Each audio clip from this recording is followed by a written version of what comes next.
Мен жалпы дінтануға келгенім ең бірінші осы алғаш тәуелсіздік алғаннан кейін ашылған медреселерде діни сауат ашу курстарын оқып, сол бойынша діни қызметкер болам деп ойлап, сол діни оқуларды оқығам. Кейін әрине дінтану мамандық ашылған кезде сол мақсатпен дінтану бағытында білім алдық. Біз дінтануды оқыған кез бұл мен 93-те медреседе оқыдым, 94-те ислам институтында оқыдым Алматыда, 96-та дінтануға түстім.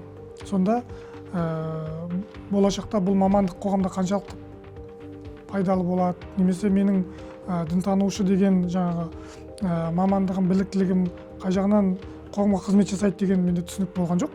Өйткені ол кезде ондай үлкен бір сұраныс та болған жоқ. Бірақ дінге қызмет ету, имамдық қызмет жасау, болмаса жаңағы діни басқарманың айналасында қызмет жасау деген сияқты сондай түсінік болды. Бірақ кейін уақыт өте келе мен осы діни басқарманың айналасында емес, ғылымның айналасында жұмыс жасау керек деген өзім солай қорытынды жасап, кейін аспирантураға түсіп, жаңа кандидаттық диссертация қорғап, осы ғылым саласында қалып қойдық. Шын айтсам, менің ең алғашқы дінмен таныстығым саналы түрде болды деп айта алмаймын. Жалпы психологияда бала 12 жасқа дейін ата-анасының дінде болады дейді. Мен де ата-анам енді болашақта Құран оқисың, болашақта жаңағы дұға жасайсың бізге деген сияқты тәуелсіздіктен кейін сондай бір дінге құштарлықтар пайда болған кезде әкем сен дін оқуын оқысаң қайтеді деген сияқты сондай бір нұсқау берген. Сол әкемнің айтқанына жаңағы көніп медресеге барғанбыз. Әкеңіз өзі имам болды? Жоқ, әкем ешқандай діннен хабары жоқ. Ол кезде жаңағы Кеңес одағында өмір сүрген, сол дін болмаған кезде өмір сүрген кісілер, бірақ дегенмен де имандылығы бар, өзінің жаңағы сенімі бар десе де, қарапайым қызметкер болса да бір баласының дін оқуын оқығанын қалаған шығар. Соның ішінде именно біз енді 11 ағайынды болғанбыз. 9-шысымын мен. Сол маған таңдау әкемнің түскен болу керек. Сен медреседе оқысаң қалай қарайсың деп. Мен айттым, жақсы, мен медреседе оқимын. Және мен ол оқығанды ешқандай бір қыспақ немесе мәжбүрлік деп түсінген жоқпын. Өзім құрдастар, өзім құралпы азаматтар, балалар, ол кезде мен 6-шы класста оқимын. Сол кезде соған қызыға барып, арабша хат танып, жаңағы медресе, ол кезде үлкен бір жүйелі медреселер жоқ, бірақ андан-мындан келген кісілер кейде сондай сауат ашу курстар, үлкен ақсақалдар сондай хат танытатын. Сөйтіп хат танып, ауыл молдаларынан хат танып деп айтсақ болады. Жер мен көктей айырмашылығы бар шығар. Енді бірінші қалай деген кезде, ол кезде мүмкін біздің жаңағы исламға деген сеніміміз, пейіліміз, ниетіміз өте таза болған шығар деп ойлаймын. Медресенің ішінде өзімізді ұстауымыз, ұстазға деген құрметіміз, одан кейін дін деген кезде халықтың құрметі, одан кейін мен мысалы Құран оқыған кезде мен кішкентай бала болсам да үлкен кісілердің бәрі төрге шығарып қоятын еді. Ойбай, сен аузында бисмиллаң бар, сен жаңа төмен отыруға болмайды, ана істеуге болмайды. Енді сол кездегі мүмкін енді мен балалықпен онда түсінген жоқпын, тәкаппарлық ретінде пайдаландым деп айта алмаймын. Бірақ қалай болмаған кезде дінге құрмет өте ерекше болатын. Қазіргі кезде әрине ондай бір құрмет бар деп ойламаймын, бірақ дегенмен де халық сыйлайды, құрметтейді. Енді бәрібірде рухани салада болғаннан кейін сол саладағы азаматтар таниды, сондықтан да бұның да бір зиянын көрдім деп айта алмаймын. Бірақ діни білім тұрғысынан қараған кезде, ол кезде ұстаздар, діни білім берушілер, олардың білімі терең болды деп айта алмаймын. Олар мүмкін бастауыш деңгейдегі, негізгі діни мағлұматтар деңгейіндегі намаз оқу, дәрет алу, мүмкін жаңағы хаттану, Құранға түсу деген сияқты, енді арабшаны түсіндіріп, жаңағы Құранды талқылап, оны үйрете алмаса да, жаттату деген сияқты, Құранның сүрелерін, хадистерді жаттату сол бағытта болды. Қазіргі діни білім, әрине, қазіргі діни білім жоғары деңгейде, ол жерде жаңағы әртүрлі бағыттар бар, білім бағдарламалары бар, одан кейін траекториялар бар, теологиялық бағыт бар, исламтануық бағыт бар, дінтануық бағыт бар, аудармашылық бағыт бар, араб тілін жетік меңгеру мәселелері бар, діни мәтіндерді талқылау, фундаменталды діни кітаптарды оқу деген мәселе бар. Енді мен оны негізі Түркияда білім алдым, бір 4 жыл теология факультетін бітірдім. Сол кезде оны көріп келдім, сол үрдіс ақырындап қазір Қазақстанда да қалыптасып, дін саласының мамандары қалыптасып, сол мамандар оқыту процесіне араласып жатыр деп айтуға болады. Ол кезде белгілі бір, ол тәуелсіздіктен кейін жалпы кез келген жамағат болсын, кез келген діни көзқарастар болсын ақырындап тарала бастаған, бірақ ол кезде ашық емес еді. Және ол кезде халық оны ажыратпайтын. Қайсы радикалды, тіпті сондай бір практикалар да бар ғой, радикалды бағыттың өкілдерінің имам болып қызмет еткен жағдайлар да болған. Бұл батыста болсын, Қарағанды облысында болсын, сондай жағдайлар, үрдістер болған. Себебі халық, мемлекет радикализм қайсы, дәстүрлі дін қайсы, ағым қайсы деген сияқты нәрселерді көп ажырата алмады. Сосын діни кітаптарда қатты көп таралды. Таратылған кезде діни кітаптарда сараптама жасау, қайсы радикалды ағымдардың кітаптары деген сияқты классификация жасау, фильтрация жасау деген нәрсе болған жоқ. Сол үшін де көп информациялар, ақпараттар ешқандай кедергісіз таралып отырды. Әрине біз шет жағасын көрдік, естідік, өйткені медреседе оқып жүрген кезде де кейбір балалардың намаз оқу процесі басқаша болатын, жаңағы әмин деп айғайлайтын, талтайып тұратын деген сияқты. Менің исламизмді оқуға түскен жасым 18. Бұл 94 жыл. Сол кезде мысалы кейбір колледждер болды, араб колледждер, Тайба колледж деген сияқты колледждер болды.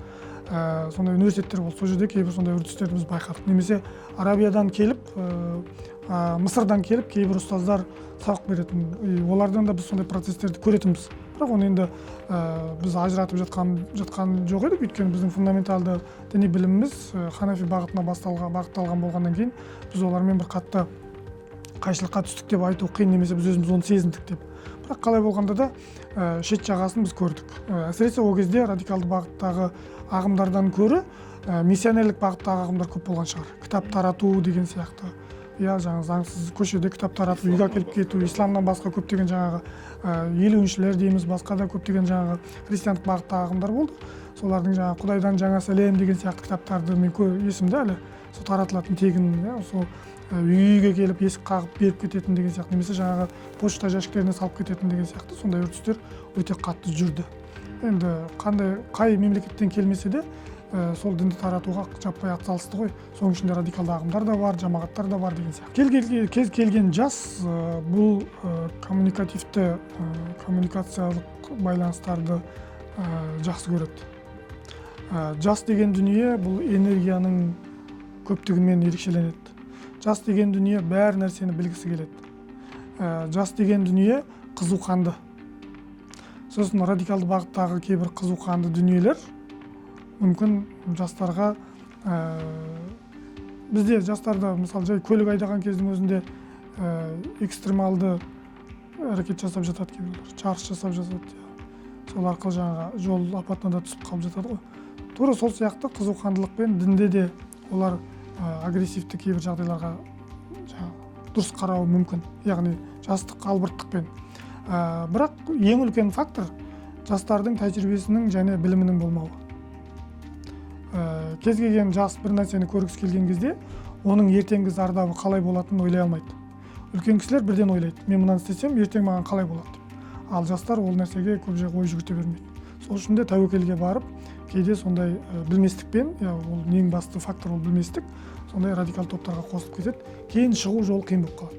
Себебі ол радикализмге кіргеннен кейін ол идеология оған сіңеді, ол оның болмысын айналады, тәрбиесін айналады, құндылығын айналады. Сол үшін күресуі мүмкін, сол үшін керек болса шетелге кетіп қалуы мүмкін, тағы басқа деген сияқты. Сол үшін жастардың жаңа агрессивті дүниеге кетіп қалуындағы бірден бір мәселе ол сол жаңағы өздерінің діни сауаттылығының төмендігі ғой.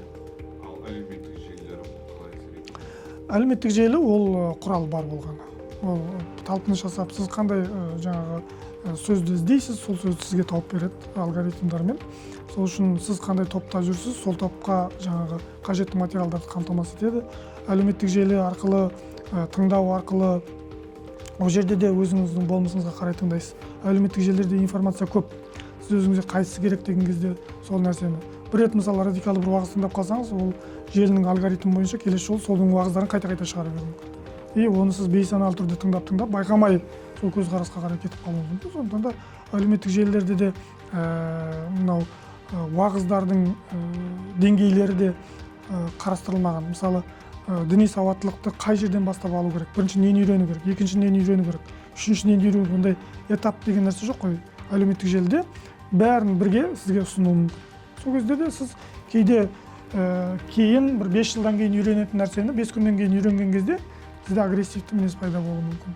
Мысалға неге жастарға осындай агрессивті мінез ұнайды? Неге оларға деструктивті уағыздарды тыңдаған ұнайды? Радикалды яғни уағыздарды? Енді жалпы адам өзінің болмысына қарай жаңағы егер жастар өздерін агрессивті ұстайтын болса, немесе жас кезінде адамдар көбінесе қылмысқа бейім болуы мүмкін, жаңағы топтық төбелестерге бейім болуы мүмкін.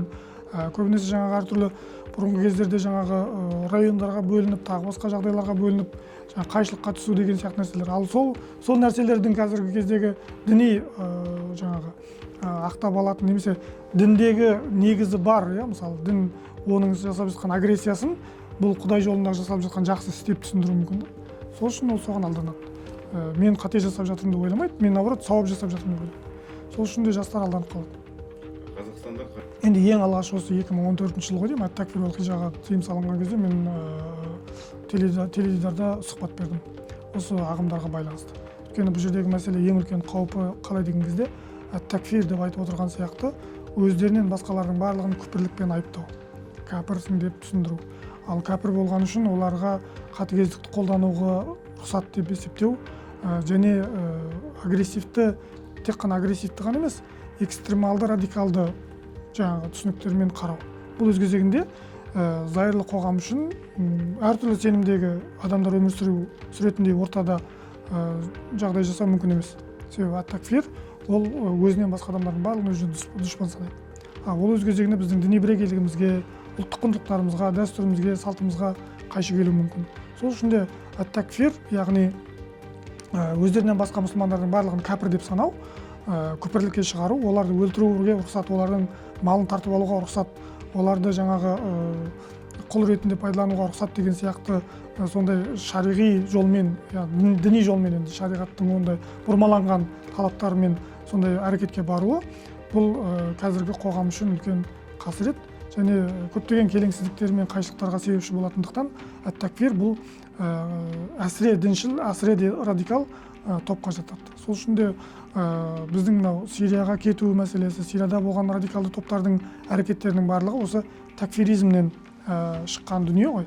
Ата-анасын намаз оқымайтын болса кәфир деп санау, олардың жаңағы не дейді, өкілеттілігін қабылдамау, немесе жаңа туыс-туғандарының дінде болмауына байланысты оларды кәпір деп есептеу. Көрдіңіз бе? Сол үшін де бұл үрдіс біздің қоғамдық құндылықтарымызға түбегейлі қайшы дүние. Сондықтан да ат-такфир уал-хижра бұл көптеген мемлекеттерде тыйым салынған.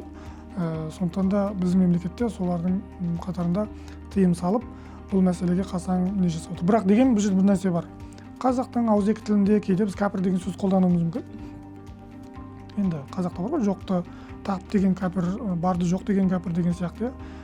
Немесе жаңағы кейде балалар еркелеткен кезде де шығыс жағдайда, Алтай жағдайларында, Алтайда мысалы кәпір деп еркелетіп, кәпір деп жаңағы еркелеп жату мүмкін. Бұл енді ол ат-такфир уал-хижрамен байланысы жоқ. Немесе басқа дін өкілдері, басқа сенім өкілдерін кейде мұсылман емес өкіл жаңағы адамдарды да шариғи категория ретінде мұнафықтар, кәфирлер деп түсіндіру мүмкін. Бұл әрине қалыпты жағдай. Бірақ барлық мұсылмандарды, өздерінен басқа мұсылмандардың барлығын кәпір деп есептеу, бұл радикалды көзқарас. Ат-такфир деген айтып тұрған сияқты исламда куфр деген сөз бар. Куфр деген қазақша күпірлік дейді, немесе қазақта кәпір дейді. Күпірлікке шығару деген мәселе ғой. Яғни негізгі сөздің терминологиялық анықтамасына келетін болсақ, бұл бір ақиқатты жасыру деген мағына. Мысалы, мұсылман Құдайға сенетін адам, Құдайдың сенімін жоққа шығаратын, оны бүркемелейтін адамды кәпір деп атайды, ислам шариғатының терминологиясын. Ал бірақ жаңағы бұл жерде қолданып отырған дүниелері біздің идеологияға сәйкес келмейтін, не болмаса жаңа намаз оқымаған адамдардың барлығы кәпір деген сияқты. Діни бұларда ат-такфир уал-хижрада амал мен иманды тең деп санайды да, сен Құдайға сенсең, бірақ амал жасамасаң, Құдайға сенгеніңді мойындамайды. Сен мұсылман емессің, демек сен кәпірсің деп солай үкім шығарады. Сол үшін де бұл жердегі дінді бұрмалау, яғни ұғымды бұрмалау, сол жағынан орын алатын мәселе деп айтуға болады. Енді бұл терең мәселе, бұл бір ғана немен емес, бұның көптеген алгоритмдер бар, көптеген тармақтары бар. Қандай жағдайда бұл кәпірлікке бару мүмкін, немесе қандай жағдайда олар өздерінің жаңағы күпірлігін оправдать етуі мүмкін. Мысалы, бір адамды өлтірген кезде, оны мысалы жай адам болса, ол күнә болып есептеледі ғой.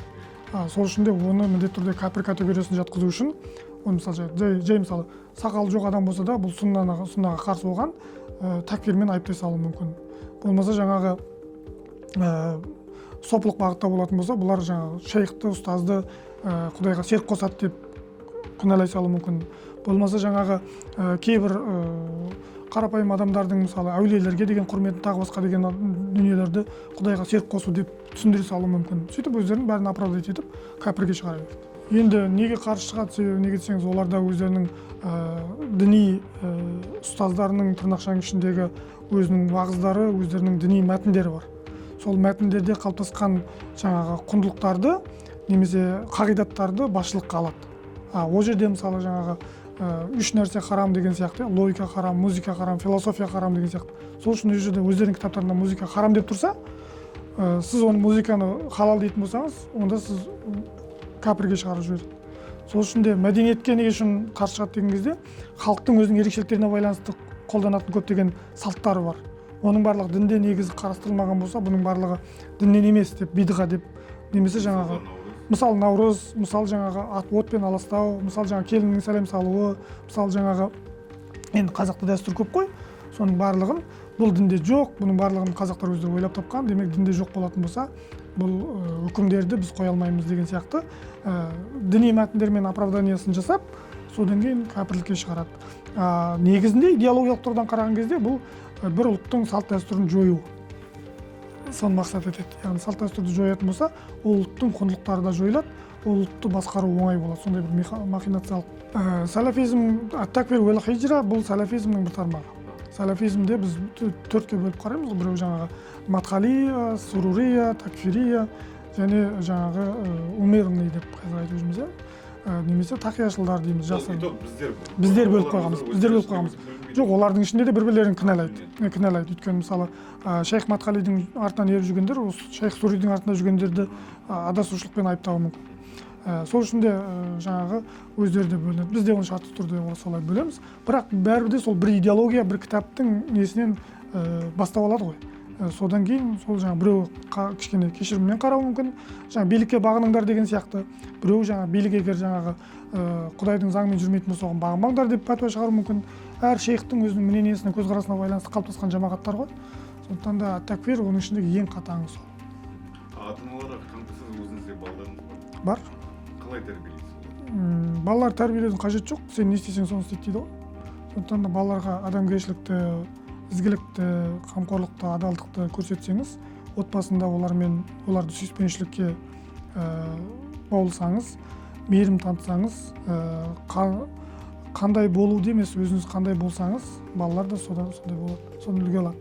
Ал тықпаласаңыз, белгілі бір жаңағы шаблонға салам десеңіз, балалардың агрессиясын танытуыңыз мүмкін. Бұл қазір кездегі балалар онымен онша келсе қоймауы да мүмкін. Сол үшін балалармен көп жұмыс жасау керек. Үнемі жақсы бір педагогикалық бір қағида бар. Жаңағы балаларға қатысты Жапонияда қолданады деп айтады. Қалай болғанда да балалар өскеннен кейін, 12 жастан кейін олармен дос сияқты сырласу керек. Олар не ойлайды, кіммен жүреді, қандай достары бар, не оқиды, неге қызығады, және қандай сұрақтары бар. Ата-аналар соған көңіл бөлу керек. Әйтпесе олар сол отбасынан алмаған жылылықты сырттан іздеуі мүмкін, отбасынан таппаған жауапты сырттан табуы мүмкін. Сөйтіп ағымдардың да ішіне кіріп кетуі мүмкін. Сол үшін олар өздерімен өздері тұйықталып, ата-анасына қарсы шығып, басқа адамға айналып кетуі әбден мүмкін. Сол үшін балаға қалай көңіл бөлесіз, сондай нәтиже шығады. Мысалы, сіз осыны зерттегенде балаларды, радикалды балалармен әңгімелесеңіз, олардың ата-аналары оларда көбінесе сол радикалды ата-аналар болғаннан кейін, олар соны қайталайды. Және оны ата-анасы жасағаннан кейін оны қалыпты жағдай деп түсінеді. Яғни адамның бірінші ұстаз ата-анасы ұяда не көреді, ұшқанда соны біледі. Немесе керісінше де жағдайлар, бірақ единичный жағдайлар. Мысалы, ата-анасы радикал, оны радикализмге тәрбиелейді, жаңағы қатаң діндарды ұстау деп. Ол одан бала қашады. Сөйтеді да ата-анасынан кеткен кезде ол бәрін тастайды. Потому что оны жаңағы ашқан кезде жалықтырып жіберген.